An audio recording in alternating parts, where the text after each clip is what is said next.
drill sergeant says, Private Fiscus, go out there and rake them leaves up under that tree.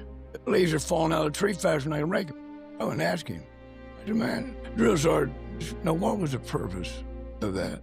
He said, look, as your drill sergeant, he said, I don't want to take a bunch of masses to war, so you're going to, if I tell you to go rake leaves under that tree and you do it, and I know if I tell you, hey, take this ammo to the front line, it's done, and I don't have to think about you. I can carry on. Every veteran has a story of sacrifice, courage, humor, and heartache. Each week, Veteran Story Hour captures these remarkable stories firsthand in the voices of those who've served. Recorded live from the weekly Friday brunch in the Saluda, Virginia studio in Waynesboro, this is more than a podcast. It's a living history, preserving the legacy of America's heroes. You're listening to Veteran Story Hour, Voices of Valor, presented by Saluda, Virginia. Let's begin. Today's guest didn't take the traditional path into the Army. Starting his first side job driving for a drug dealer, no questions asked, it wasn't until bullets started flying that he decided that it was time for a career change. A week later, he was in uniform. Timing had him guarding the Russian border instead of being in Vietnam. A young man from Indiana staring down Soviet soldiers with German shepherds asking him, "Where's my dog?" Then came the reserves. Drill sergeant school, they gave him a hat and no instructions. First assignment, run a live fire M16 range. No idea how, so he did what any natural-born NCO does. Figured it out and dragged some recruits out of a creek along the way. He invented a fix for left-handed shooters on the M16. He'll tell you about it. Raised 2 daughters on his own and became the first man in Indiana to win custody of 2 adolescent girls and start a Girl Scout troop. He did it himself.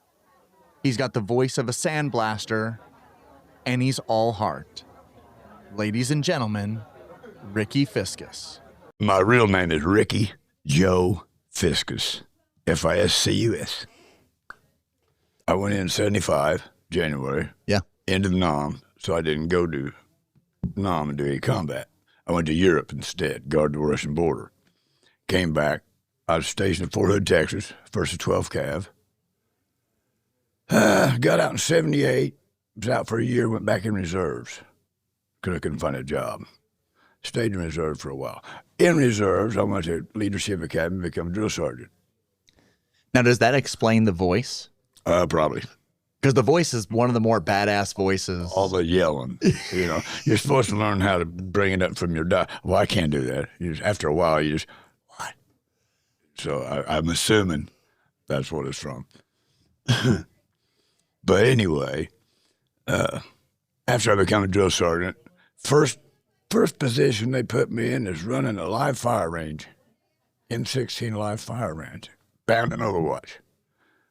Okay, don't have a clue. I remember when I went through it, but I don't know how to run this. Hold on, they didn't give you like any guidance? No, they gave me a DI hat and said, there it is.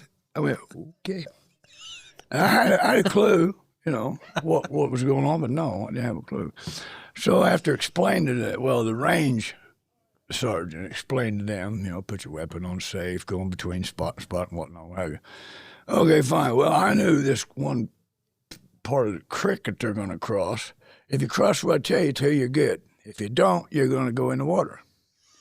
Had one guy said, nah, drill sergeant don't have a clue what he's saying. He went bucking across there, stepped in the water, went straight face down, go bam, bam, bam, bam, bam, bam, bam. As he's going into the water. As he's going in the water. Didn't put his weapon on safe. So I had to drag him out of the water, rip his 16 out of his hand, and send him off the range. That was my first drill sergeant job. Excellent. Excellent work. And then I did most of my training, started out at Fort Knox. Then Fort Benning, Georgia built a multi-billion-dollar complex to get all the soldiers in out of the rain. I love your face. Your face about that is just like, this is the most pussy-ass shit I have ever heard in my life. But anyway, I took them to qualify with their M16. You're not supposed to, but I'm standing back in the bleacher smoking a cigarette while the range sergeant's filling them in. And I could hear his voice getting louder and meaner. And what the? So I wandered around front, and I got 4 guys sitting up there just jaw-jacking. I thought, now how do I say, now, at my time as a drill sergeant, it changed from when I went in. You can't physically touch them. You can't mentally call them names. You can't do nothing. So when you went in, though, you still could? Oh, when I went in, they beat you with a stick. They didn't have time to teach you nothing. But anyway, so I thought about it, and I thought, how am I going to do this? I said, all right, listen up. I said, there's a brand new word in the Webster's Dictionary this year. The definition of that word is... You were allowed to swear on this. Well, the definition of that word is fuck. Or the meaning of that word is to communicate. I really believe y'all trying to communicate with me. And if you keep it up, I'm going to have to communicate with you back. And you know, every one of them qualified with their weapon. Everyone, and the ones that was jaw-jacking, I don't know, they at least qualified. You know, so that was an experience. And let's see, what's another good one? Well, it would be a crazy change, right? For you having you've been the recipient of a drill sergeant and just realizing that you're getting motherfucked, hit, everything under the sun. So that's your only example.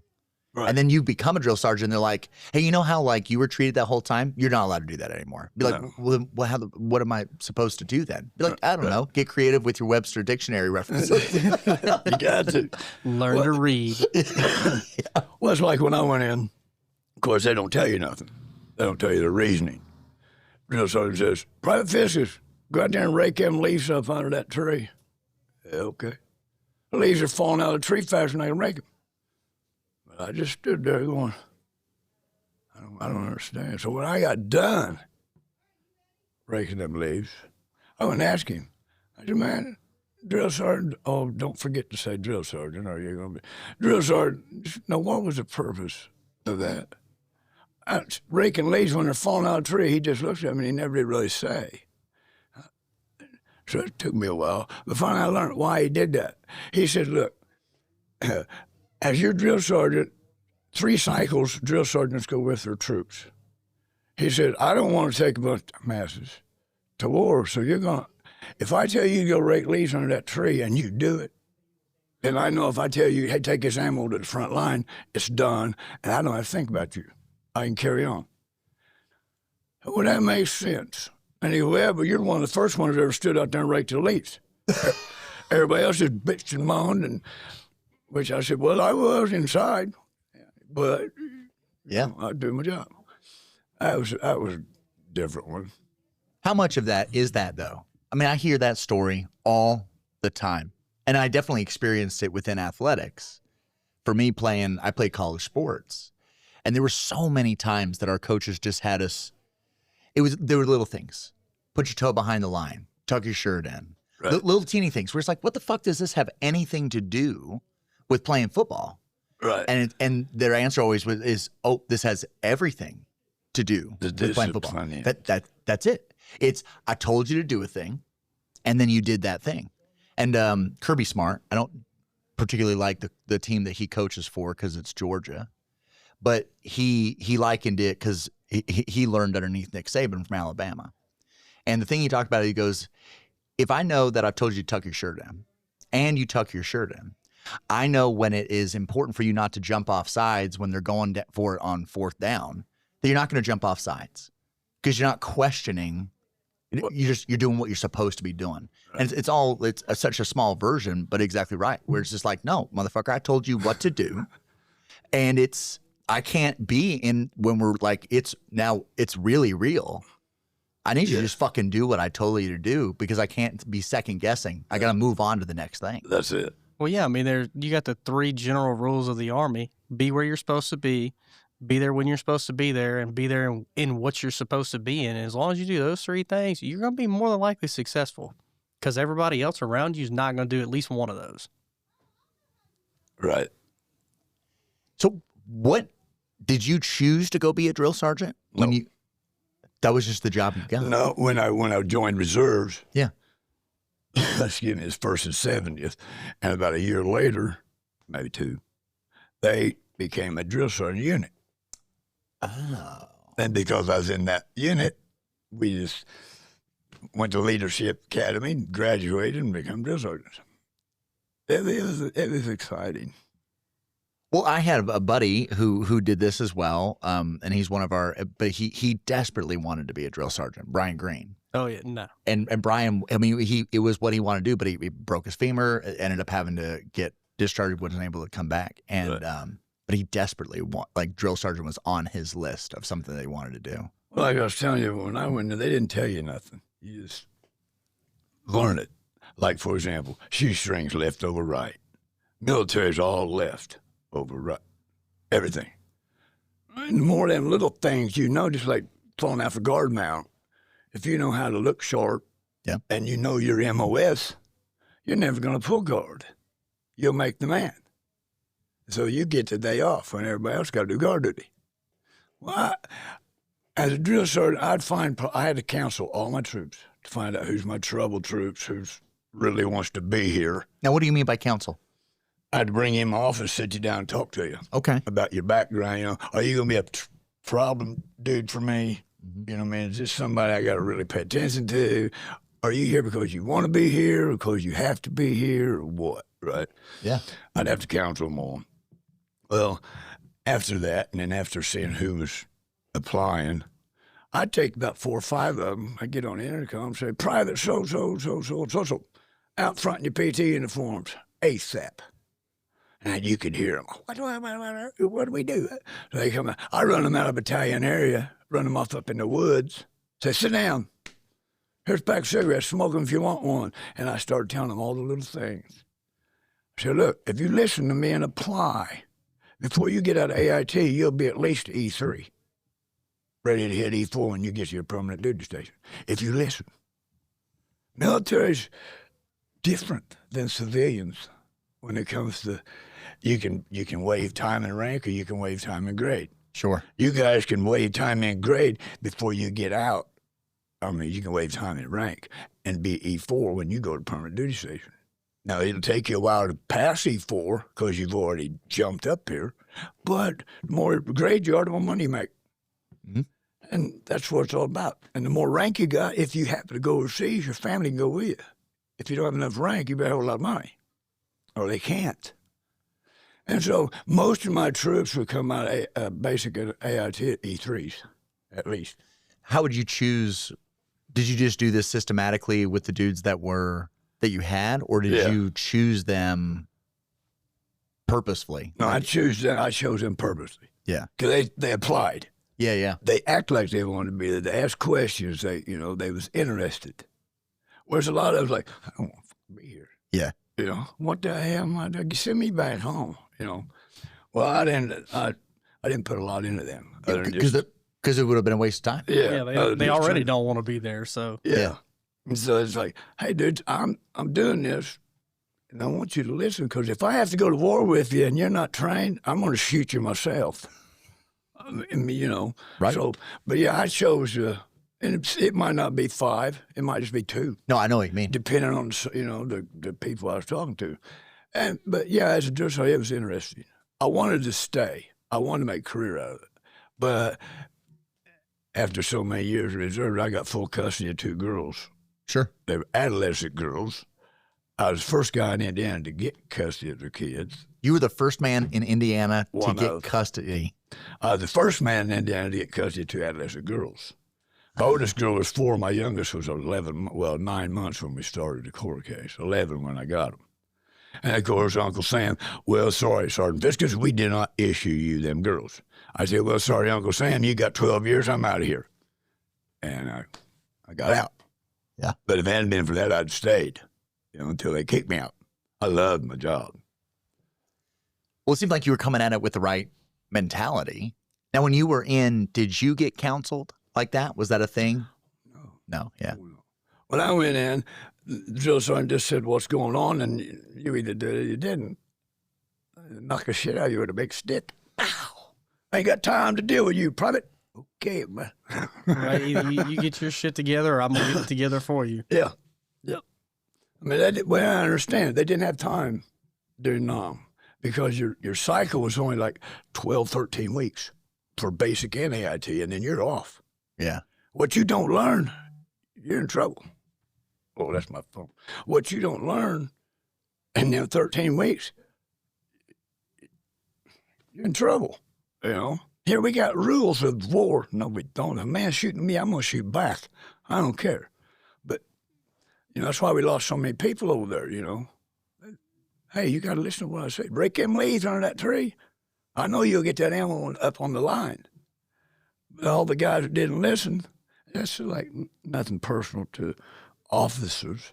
But most of our officers come out of West Point and they're bookworms and have a clue. And then they're going to go over to 6-month troops and whatever and try and tell them what to do. And they're looking at each other going, sir. No, we've survived over here half a year, and you just now come out of that, come over here? No, we're not doing that. So I can't say, but I would assume that we lost a lot of our officers and stuff from our people just being stupid. And our soldiers over there wasn't going to listen to some bookworm and get shot when they knew better. Well, that seems like that would be common sense. I mean, you would think it's the same thing like when I told you before when I was in EOD school, and they're like, you know, they set everybody down. You got all these people in the classroom. They ask you to raise your hand if you've ever been to college. If you spent more than 1 minute in a college classroom, people raise their hand. They're like, yep, all you guys are going to struggle because all these 18-year-olds who have no idea about anything in the world, they're going to do exactly what I tell them to do, and they're not going to ask why.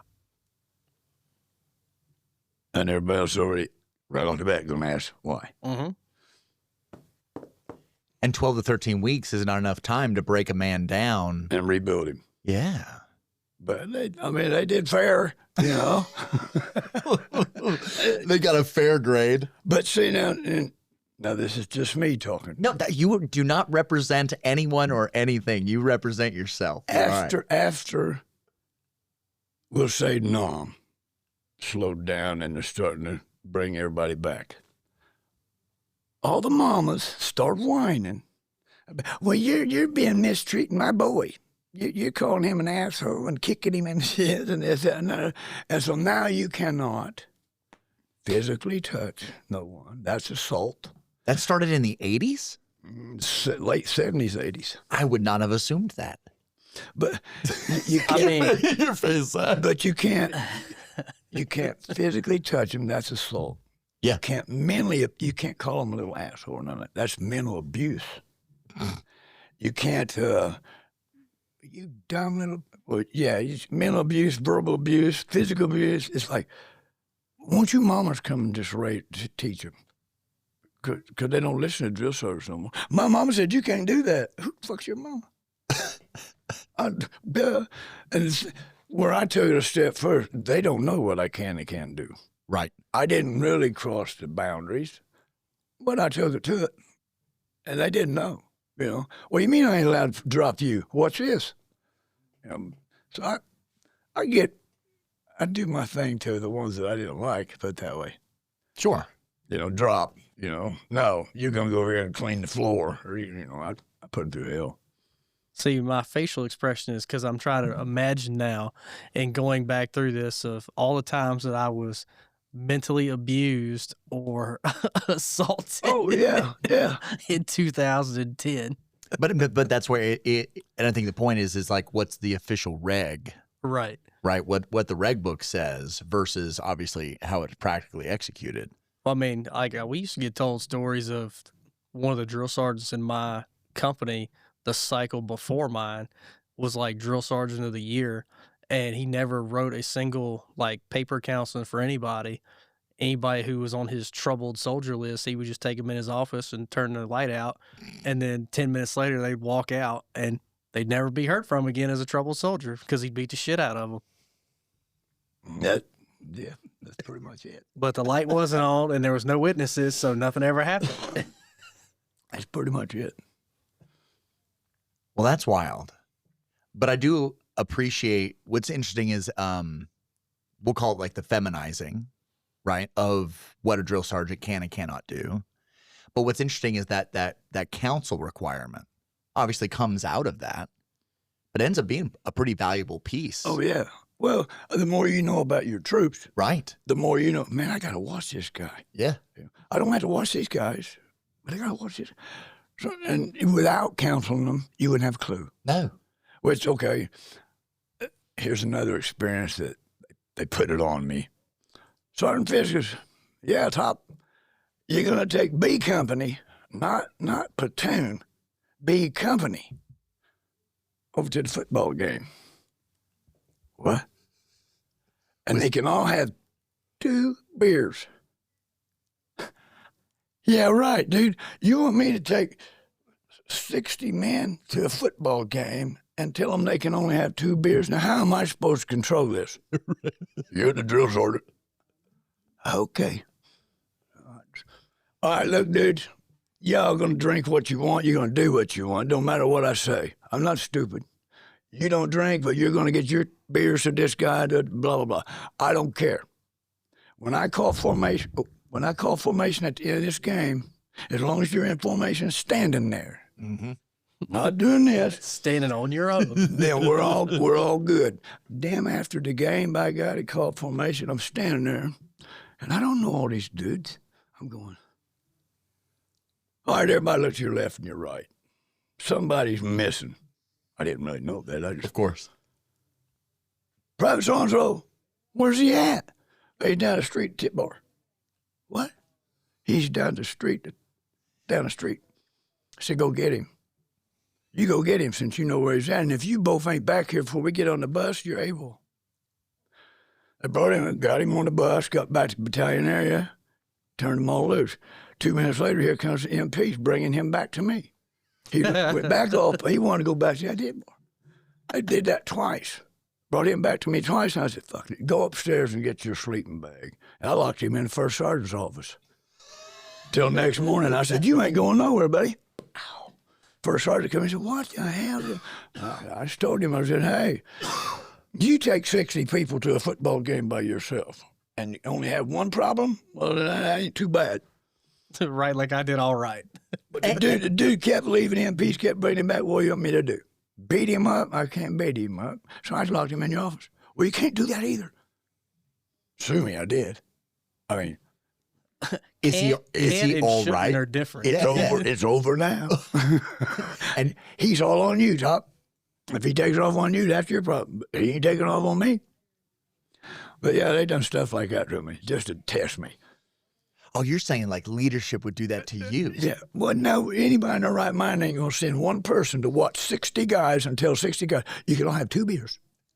I wouldn't want to do it with 60 anyone of any age. I'm not one doing person. it with 16. Yeah. Yeah. I mean, you can't. So I just thought about it, there ain't no way am I going to tell them. I said, hey, just so you're standing in my formation when it's over, I'm not going to say nothing. Well, plus, if you had given any type of restriction, it would have put them in a position where they were now going to disobey you. And then you lose authority with them anyway. So instead, it's like, no, we're going to be some real-ass dudes about this. You guys are going to do what you're going to do. Just stand up in my formation. Don't be falling over and get me in trouble. And they all did pretty good, except for that one old boy, which he just didn't want to be there. Well, I mean, he wanted to be somewhere. Well, yeah, he didn't want to be at that football game. But, so, yeah, I had my times. That's awesome. Now, you want to hear really funny? Absolutely. I went in at 19 years old. At 19 years old, I weighed 105 pounds. Holy smokes. My duffel bag and gear weighed 68 or something. So I'm walking like this going, hey. What they do? They give me a mortar base plate. Yep. That's the Army way. Right now I'm going like this. Hey. Yeah, I love the career just because I was so little. And then they brought me up, taught me a whole bunch. And then once I became a drill sergeant, I understood why did they do a lot of the stuff they did. It all went click, and I loved it. Yeah, but you seemed like you were already kind of flirting with understanding the why, even when you were having to do it. Oh, yeah. While still being willing to do it. Yeah. Well, it's like in my earlier days, we'll say, before the military, you tell me you go stand under a tree and rake leaves while they're falling, I just looked like, are you stupid? But I guess I was kind of scared at first because I didn't know what they could or couldn't do. I just knew that, hey, I'm getting ready to go to war, I think. But luckily, I didn't have to go. Now, did you get drafted? No. So you enlisted? Yeah. What drove you to enlist? I had a wife and a kid, couldn't get a job. Yeah. Well, then to be true, I was a driver for a drug dealer. Okay. I got paid $5,000 a week to drive this car. I took somebody's place when he got me to drive. I took somebody's $5,000 away from him. I had bullets start flying, start coming through my windows, my car windows. And that's when I went to the recruiting office, and a week later I was gone. Bottom line, if I hadn't, I'd have been shot. Because I was young, it didn't dawn on me that I just stepped in somebody's territory. I'm making $5,000 a week. Somebody's not. That'd be a big piss off. Well, I would assume the individual that was doing the previous driving was no longer around, and you were backfilling a role that was now vacant. I guess. But somebody didn't like that situation. And I said, this game ain't for me. So I just joined the surfing activity out of Dodge. How do you fall into being a driver? I just knew the guy. He came back from Nam, and that's what he did. And he knew that, well, he don't say nothing. Yeah. Hey, you need a job? Well, yeah. And then I found out, still didn't know really what I was hauling or nothing else. Why ask questions when you don't need when I was like, oh, man. What year was that? 1960, 67, 68. No, later than that, 'cause I didn't go into 75. So about 1973, somewhere in there. So around 73. Are you looking up how much $5,000 a week is? I sure with am. inflation? It was a bunch. Oh, that's And the economy was great Roughly back then. $36,000 A week.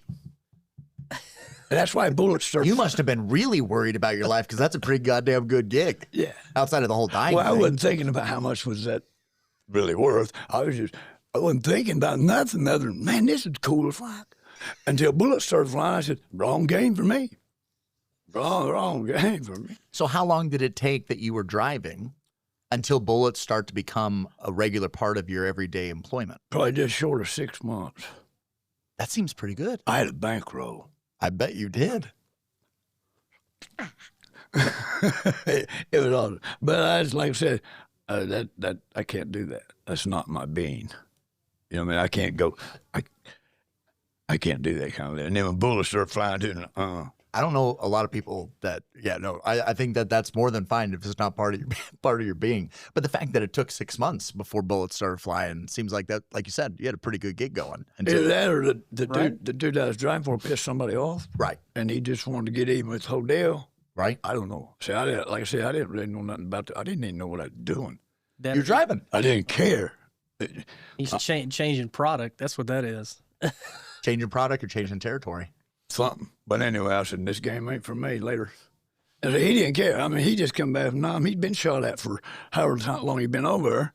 Well, he's dealing drugs. He's also still. Well, yeah. He's getting shot at regardless. He probably set his game up over there and brought it over here. I don't know. But it was a good gig there for a minute. But that's why I initially went in the service. I fell into something I didn't know what it was. Then when I said, this ain't for me, well, now where am I going to hide?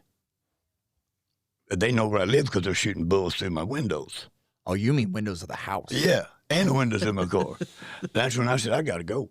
Yeah. And I had nowhere to go. So I went straight to the recruiter's office. A week later, I was gone. Especially because you're saying you had the wife and the baby already? Yeah. Yeah, my first child, Yeah. Like that gets real. Like there's elements where you can tolerate quite a bit of bullshit if you're solo. Well, if I'd actually known what I was getting into, regardless of the money, I probably wouldn't have got into it at all. I don't care how much money it is. Sure. Because I don't live for the money, and I want to live. It don't matter what's in your bank account when you die. That's right. You can't take it with you. That's right. But yeah. So essentially, is Vietnam is over. Yeah. when you enlist. It was ending. They just had they called the end to it, what, January, end of January. I went in the 1st of January. So that's what classifies me as a non-air vet, I guess. But they were pulling them back when I went in, so they just sent me to Europe, guard the Russian border. So what was that like? That was a trip. I was stationed at Wildfleck in Germany, which is Hitler's fortress during the war, World War II or World War I or whatever. Yeah. Way up in the mountain. That's badass. Now, here's what's really badass. I tried to join VFW, but because I was in Wildflecken, I was south of the line. I needed to be in Berlin. So right now today, I can't sign up for VFW. Because I was south of the border. Well, I was south of their line. If I'd been in Berlin, I could. But I was down here, so I can't. But, I mean, I don't care. I mean, you know. But arbitrary rules for the sake of rules. Yeah. But, you know, well, up till now, I've never asked the military for anything. When I got out, you know, we had, what, $20,000 for college or whatever, GI Bill. Yeah. Well, I didn't go to college, so I just figured, well, everything's done for me and over. I've never asked VA for anything. Well, now I'm getting into the VA hospital deal. Right. Matter of fact, I just did blood work, and I got to go back next Wednesday to do blood work, and then I'm in the VA medical part. Yeah. So that's cool, but I should have been in that years ago. But I never knew I could or whatever. What was stopping you previously? Or what was the lack of information? Well, when I got out, it was my understanding after that GI Bill's gone, you're done. You have no more benefits. So I've never asked nothing. Yeah, the military used to, they're a lot better about it now when it comes to like, especially like the Army, when soldiers get out, you know, now they make you take classes to learn different skills, you know, when it comes to rehabilitating into civilian life and different stuff like that. But before, you know, you look at it 20 years ago or before 9/11, there's really not a push for anybody to, once they get out, there's no education for them as to what they are either entitled to, can go do, benefits for them. It's like, yeah, well, you went, well, okay, well, yeah. So you died now. Well, they'll come fold a flag at your funeral. Right. Or, you know, you can go get buried in Arlington. Nobody really, there's no access or surplus of information shared or given to people to tell them things that they can or are able to do now. It's just like, which makes total sense, right? I mean, it's and the probably more than likely is that they've learned because it's dudes like you. It's you go in, you serve, you get out, and then what causes you to enlist in the reserves is, dude, I can't get a goddamn job, Right. because I came in when I was 19. I gave you all the years where everybody else was normally learning to do a thing. I was driving for a drug dealer before. That job is not ideal. Oh, I learned how to shoot a guy. But I was expert with a rifle before I ever went in. But Right. But it's much harder in the civilian world to translate learning how to shoot someone. right. I mean, there are jobs, but Yeah. but you don't find those on Indeed. right. They don't run ads for that, do they? Indeed, you don't. Yeah, exactly. It's not on my LinkedIn profile information. Yeah. But yeah. So when you are in Germany, how we know historically, Vietnam, well, at the end of World War II, is preparation for the Cold War. Yep. Right? We just know. And yet Vietnam kind of falls, we're in between-ish, Right. while it's actively happening. How much was that? I mean, because you're on the border to watch the Soviets. What was your mission? What was like the actual job that you had being in Germany? Guard the Russian border. To like keep the Ruskies from coming over? Yeah. Which is funny. Here's the fence. We got a good space. Here's the fence. I'm over here walking. They're over there walking. They got German shepherds. guns. I mean, I've got my M16, and I guess between these fences is no man's land. If you get caught in there, I can shoot you. But I'm thinking to myself, well, hey, all that dude right there's got to do is let go of that dog. And that dog will be over that fence and eat me up in a heartbeat if I didn't kill the dog. Right. So what am I here for? I mean, I'm asking myself, why am I walking up down through? How come I don't have a dog? 2. Yeah, where's my dog? You know, I mean, hey. And then, of course, see, we have rules. Now, don't kill that dog unless you have to. What is it unless I have to? Yeah. At what point do I constitute better kill him? About how many meters is that? Yeah. No. So, Do you know how insane that is? I mean, Cra- you do because you were there. Yeah. But for me, listening, we speak to Steve, and he's in Gitmo to be able to remove, and this is the point of my story. In Cuba, they were needing to make sure they were protecting that base from the Russians. They didn't just have a no man's land with a couple of bad guys on the other side with the German Shepherd. They had, what was their estimation? Like 100,000 mines. Yeah. oh, Yeah, So- it's a lot. So a minefield was what they were doing over there to protect from the Russians. You had nothing. I had it made. You had some barbed wire. Yeah, you had some barbed wire and then just gotta watch, Yeah. just wave into those dudes. That's a crazy concept of the difference between those two things, which is like, no, I'm guarding this patch of dirt. Meanwhile, Yeah. we have Armageddon laid into the grass But you're out in Cuba. well, the even trippier part about when you compare those two things, think about the timeline of those two things. They're not that far apart. No. They're what, 10 years apart? Mm-hmm. And the escalation of force from one to the other is, hey, I have a bag of dog treats. Hey, don't come within a quarter mile. Yeah. Right. Yeah. Man. It wouldn't even be far enough, I would assume, based off how you're describing it, to where it's you could end up just shooting each other from fence line to fence line. Oh, about I'm here to trestle down there. What? Yeah. They're walking and I'm just going, this is not right. And what's fried, 200 yards. what's fried is when they take you out there to do your duty, Yeah. you're in the middle of nowhere. There's nothing. Nothing. You're walking out there for a couple hours in the cold waiting, you know, that douche and have to come pick you back up. It's like, man. And the whole time you're looking at this guy and that dog going, I just don't get this. So it was a trip. It's like in an old James Bond movie, just watching like some guy walking on patrol out there. It's getting targeted. Meanwhile, just getting shot. Man. Now, I can give you a little bit of tidbit that might be interesting to you. I'm a left-handed shooter. Yeah. I wasn't probably in the military for a month after I got my M16. I told my drill sergeant, I said, hey, take this. I'm not firing this weapon no more. He said, what are you talking about?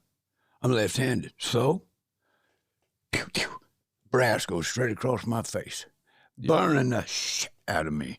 I said, that's why. Give me my regular rifle. He said, no. Before I got out of basic training, they designed and made a brass deflector for an M16 rifle. For left-handed shooters. And it just clips on there just like that. And tick, tick, tick. But I'm the reason for that one. Because back at that time, they didn't even consider left-handed people. They didn't have left-handed nothing. But when I said, hey, I ain't doing this yet. I got somebody designed one, it just clips right on there. Took the brass away from your face. I said, right on. That's awesome. To go into basic without it and to leave basic with With it. So for all left-handed shooters out there, You're welcome. yeah, you're welcome. I saved your face. See, the only thing I could think about is in this scenario, like me trying to explain that to my drill sergeant and him looking at me and going, okay, well, here's this 249 instead. Yeah. Or here's this 250. Just carry this. It comes out of the top. Don't worry about it. Yeah. No differences between those two.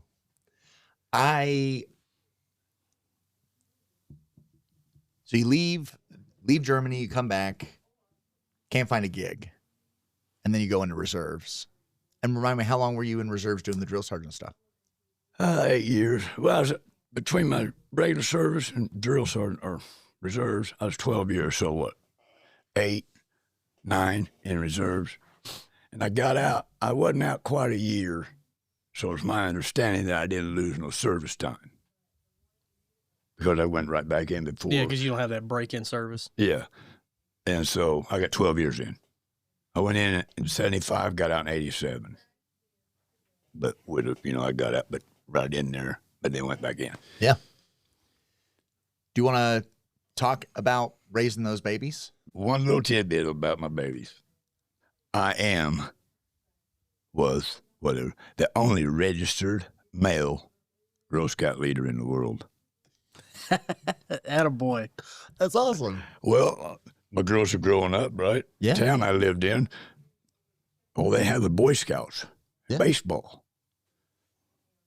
Swear to God now, I went to every woman in that town.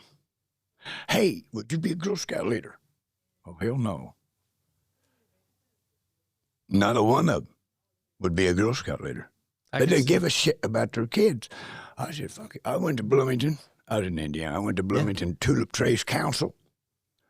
Walked in there, and them ladies looked at me like, I think you're supposed to go down there. I said, no, I want to be a Girl Scout leader. They started laughing at me. I bet they did. They said, there ain't no men in this old. I said, well, yeah, there is. Up at the top, there's all kind of men.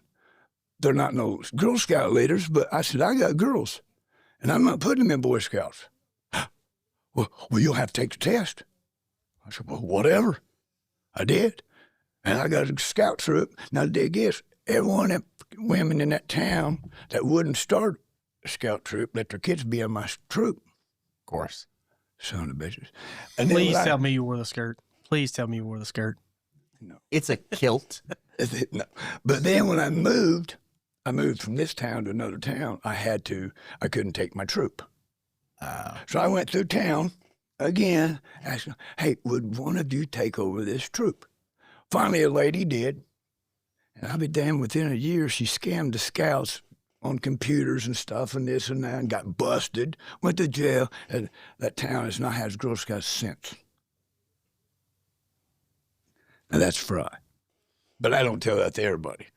I'm a Girl Scout leader. Whoa. Well, because they always are going to assume the worst intent, but I think that's awesome. Because I have all boys, but my wife's always like, do you feel good about yourself as a man that you had all sons? I'm like, I genuinely don't think it matters. I'm like, whether they were going to be girls or they were going to be boys, probably the only difference would be if I had girls, they would have to have done jujitsu. Like, I would have raised them to be a kid. Like, you know what I mean? Like, I don't know if there's the difference between. They would have all grown up as Ronda Rousey. Yeah. You know what I mean? Like, a little bit of that where it's like, but that's what I appreciate the idea, which is like, no, I want them to go and learn and do shit and be able to do these things, but I'm not. Boy Scouts ain't for them. Right. Like, they're not allowed to do that. Right. So these things exist, so let's go do it. And it's like, no, we don't want to do that. And it's like, come on now. I learned one thing as a parent. If you put your time into it, I potty trained and bottle broke my youngest daughter at 11 months old. Never bought a diaper after she was 11 months old. And I did. I had a book.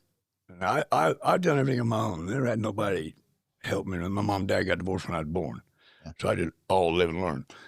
But I had a book, and it said what kids should be doing at what ages. Sure. And so that was my Bible. It said on potty training, when a kid eats or drinks something, 30 minutes, they're going to be getting ready to go to the bathroom. I'd take them in the bathroom or take her in the bathroom. I wouldn't say a word about what we were doing. I'd just sit her up on the stool and hold her. Then we talk about baby dolls and whatnot, what have you. Then finally she'd go. Well, after about a week of that, hey, where's Lindy at? Oh, she went that way. I went in the bathroom. She was standing in front of the stool crying because I hadn't taught her how to get up there yet. Yeah. I didn't know she was that stage. Yeah. 11 months old, she started going to the bathroom by herself. Now, I bottle broke her. Now, look, when you put a glass on a table and put something in it, what's going to happen to it? It's going to go everywhere. Well, I put a glass on the table, only put that much in it. Because you know it's going to go all over her face. And then you can't say nothing. You can't go, it's all right, accidents happen, it's all good. You just give her a little more. It didn't take me a week for that. Now, there's certain things you can't teach them. I watched, and I sit there and let her do it, but I couldn't stop myself. She's laying on the floor watching TV and got her glass right here. Was she laying? Yep. Of course, I didn't say nothing. I knew what was going to happen, but I let her do it because some things you got to learn on your own. Mm-hmm. Now, you can't lay on the floor and take a drink out of that glass. Why not? Well, now you know. Now you know why not. But I always just, hey, it's all good. It's all good. I never yelled at them. Yeah. And I put time into them. So, as a dad, it takes a lot of want to. It's not hard physically. It takes a lot of want to. Oh, yeah, it does. And a lot of guys I know, they don't give a shit one way or another. Oh, let them take care of the kids. Welcome. Well, I mean, okay, that works. It's easy if you got that option. Yeah. Well, but no, not really. The lady's not going to teach your kids like what you would. That is true. Or whatever you need. It takes both of you. Either way, either sex, it takes both parents to raise them right. I don't know what right is anymore, but this ain't my America, boys. Yeah, I mean, it's like I look at it with all of ours, and I think it's a balance thing. Yeah. Like there's certain things that they need you for, and then there's other things that they need their mom for. And without a good balance of the two things, it's hard for you to develop into a well-rounded adult. And you as the adults got to let them do their, what the hell am I going to do? I'm going to try this. You got to kind of let them do their thing to a point. Yeah. Oh, I'll be the first one to tell the boys, like, look, and, I'll tell them this is why you shouldn't do this or this is why you should do it. And, you get all this resistance. And you're like, what do I know? Not that I was a 19-year-old. You do you. Right. And it blows up and you're like, yep, told you so. And we've all done that. Had somebody tell us something. Oh, yeah. Why you full of shit? And then I'll be darn like, I'll be damned. Oh, yeah, man. Like if I'd have only listened, man. But hey, you got to live and learn. Hey. That is what it is. Yeah. My dad always said, he goes, either you need to learn the lesson from watching somebody else or life's going to teach it to you. Yeah. So you get to decide which version of that learning you want to do. Either learn by watching or get kicked in the nuts and figure it out. Learn by watching is a lot better. Yeah, I don't think I was, brought up with that world. It was, you're just going to learn it. We're just going to let you figure this out. My brain was like, I'm not listening to anybody. I'm just going to get kicked in the nuts all the time. Yeah. So what brings you to Virginia eventually? You're an Indiana man. Yeah, well, I lost my brothers. Yeah. I'm a widow. Lost my women.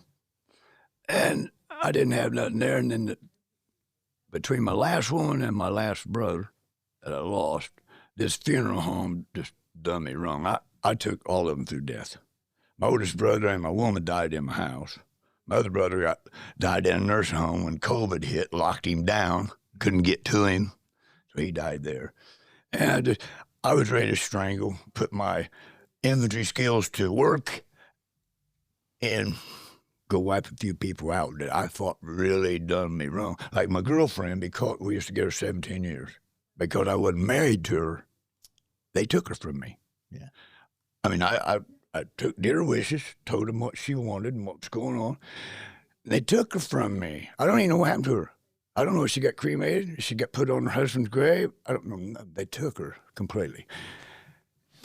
I still can't grasp how this works just because I ain't married. I mean, we used to get her 17 years. I paid her way for 17 years, and all of a sudden I don't count. So it got me. And so I got a sister out here, half sister, but my sister, and she offered me to come out here and get away from it all. And I did. Because like I said, well, if I had it, I'd be sitting in prison right now. And if I probably go back to Indiana, I'll end up in prison, you know what I mean? If I can find them, I'm going to get them. So I'm not pushing that issue.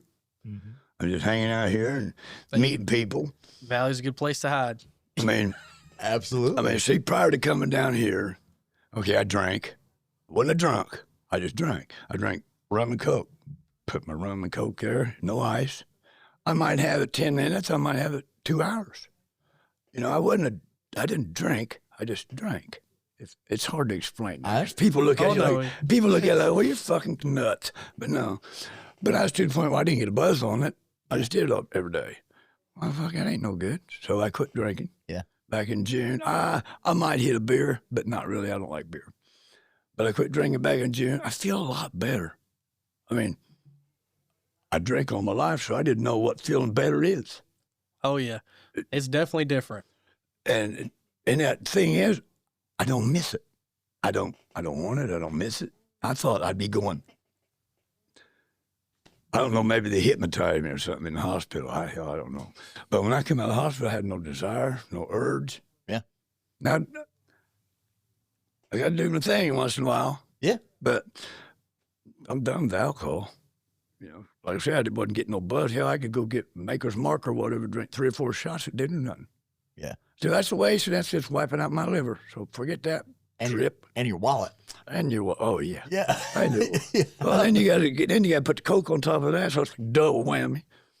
Now my only vice is I smoke cigarettes. Well, yeah. I'm not giving that up. I smoke cigarettes, but I don't carry any with me. Yeah. I don't smoke it if I'm out anywhere, and it doesn't bother me. But now I'll go home. I don't smoke in the house. So I'll go home, I'll go out on the porch, and I'll light my damn cigarette.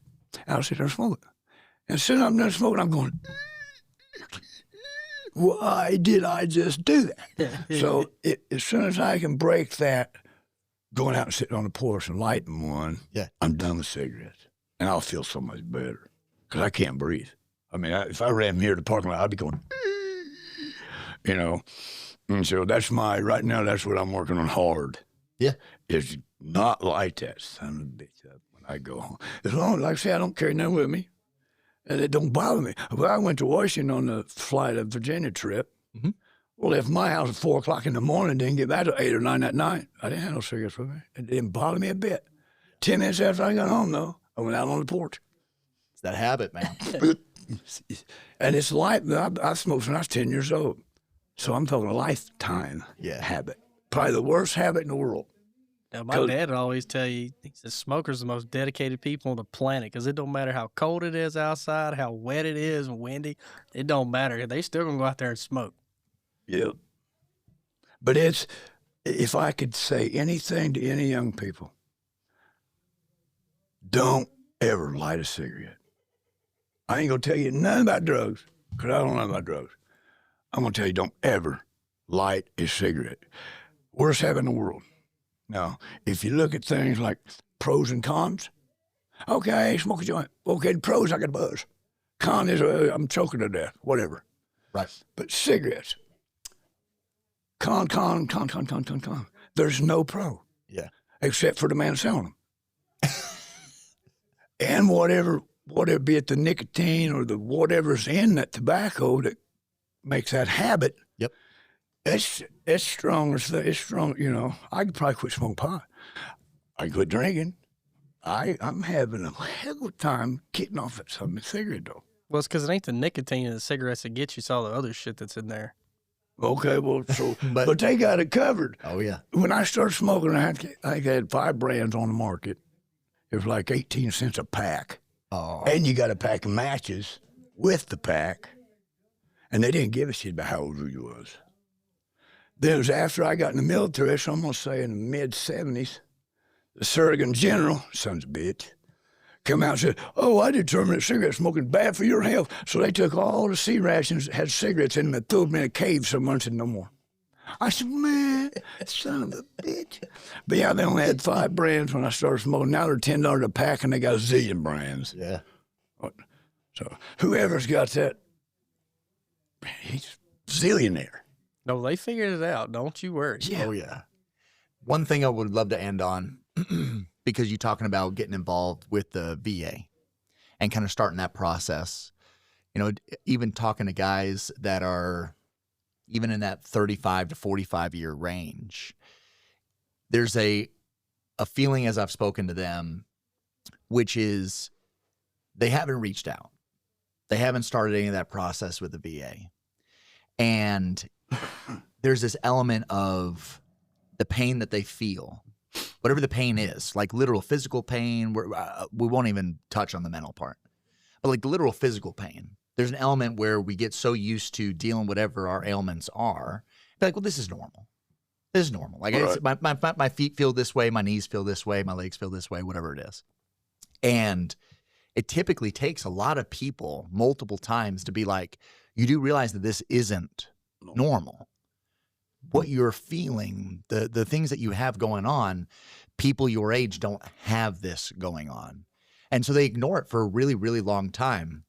So I want to dig into that just for a minute, because I think there's definitely going to be folks from all age groups that are going to be listening to this that maybe haven't started that process for one reason or another.